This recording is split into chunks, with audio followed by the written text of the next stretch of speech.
Right now, Pittsburgh's best sports show is about to begin. Call us or tweet us. We've got things to talk about on the Ireland Contracting Nightly Sports Call.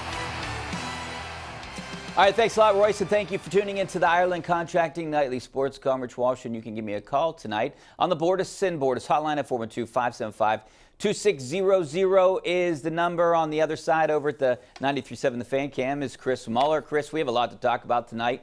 I hope you had a great Easter, because this week hasn't been good, especially for the Penguins. All they had to do was win 2 games against 2 of the worst teams in the NHL, and they couldn't do it. They controlled their own destiny on Tuesday, and here we are right now, not in the postseason for the first time since 2006. And you know what? You can say I'm wrong here, but I actually think it's a good thing for the Penguins, because maybe it'll open their eyes and wake them up that they got to do something. This might be a blessing in disguise, a silver lining, that there needs to be some changes over there at PPG Arena. I mean, I think that there are going to be changes, Richie, to the general manager and whatever Brian Burke is supposed to be doing. I always feel like we're the two consultants in Office Space. What would you say you do here, Brian? Like that whole kind of thing pops into my head. I assume they'll both be fired. I suspect Mike Sullivan will stay. There's a couple problems here, though, with, like, I get your reasoning. I think a lot of people have had that thought, trying to put a silver lining. Oh, they needed this as a wake-up call. Does the ownership group care to that degree? Nobody knows. Their current other properties, Liverpool in the English Premier League and the Red Sox, aren't exactly gangbusters right now. Those are their other major ones. And then here's the more tangible, real-world, not even philosophical problem, Richie. There are a lot of no movement clauses on that team right now. There are a lot of contracts that are not movable. There are a lot of bad contracts. There are a lot of old guys with bad contracts. These are all present day and recent past sins that the Penguins are presumably going to be paying for the foreseeable future. About the only thing that is separating them from being the Blackhawks or the Kings of several years ago, teams who won cups and then totally cratered, is the fact that their big three is actually all still good. You see Jonathan Toews played his last game with the Blackhawks, it looks like tonight.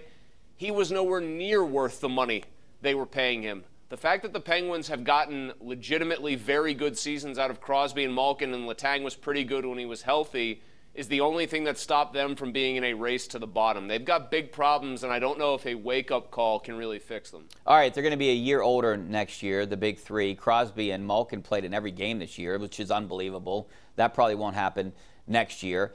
You talked about bad contracts. They have a ton. I don't even know how Ron Hextall would keep his job. I really don't. I mean, looking at some of the moves that he made, people that he signed, people that he, basically let go, like McCann, more goals than Gensel.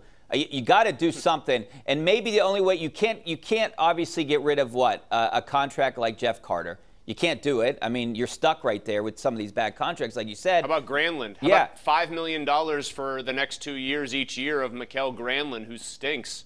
I know. They're in a bad way, Richie. Like that. So you're trying to talk it out right now. You're starting to go through. Well, you can't get rid of Jeff Carter's contract. Okay, can't do anything about Granlund's contract. Can't do anything about this.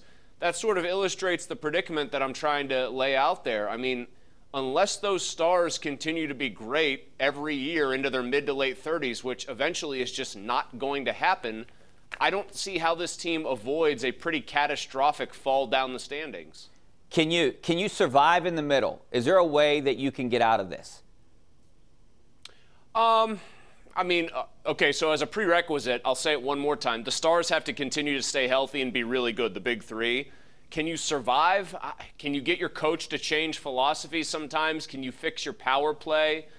Can you get better goaltending? A tweak here or there, and yeah, they're a playoff team, but like, man, it's easy to say that and get seduced into the idea that they have no other problems but these little hiccups that prevented them from winning an extra game or two that was necessary. I mean, they're kind of messed up at their core. They can't kill penalties. They have no depth. They are very poorly built and poorly structured. Philosophically speaking, as much as I like Mike Sullivan, Tyler Kennedy said to us a couple days ago on the PM team that he's got a little Dan Bilesma in him. He's won a certain way. He hasn't really changed or deviated from that course, and it's starting to bite him. I just wonder if this franchise is too in love with what brought it so much glory 6-7 years ago. But they're not even doing that. Where's their speed? They don't win the way they used to win. Here's my question, though. Say you're trending in the wrong direction, what the Penguins are doing. Can you talk Malkin and Letang into maybe waiving their no-trade clause or to get something for these guys, basically by saying, hey, we're going to start all over again. We're going to stink. We're getting younger. If you want to be a part of that rebuild, then go ahead. But if you want to go to a winner, we'll trade you to a winner. Sports are a bottom-line business, Richie. You know that. I know that. We have fun. We get to talk about them and cover them for a living. But the people that own these teams want to make money. Fenway Sports Group wants to make money and exist in the black. You know this as well as I do. This town, when the hockey team has been woeful, even if they've had an attraction like a guy of Sidney Crosby's caliber, if they're really bad, it's tough to get people to come down to that arena and spend a lot of money on tickets game in and game out. I'm wondering if Fenway Sports Group, forget about whether Malkin and Letang say would want to move on, could Fenway Sports Group stomach that? I doubt it. Yeah, that's a good point.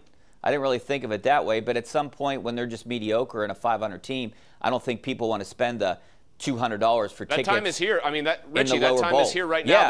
They went 40-42. I hate the NHL's loser point because it obscures the fact that teams lose more games than they win. The Penguins were a 40-42 hockey team this year. You can look at the standings that say 40, 31, and 11 all you want. They lost 2 more games than they won.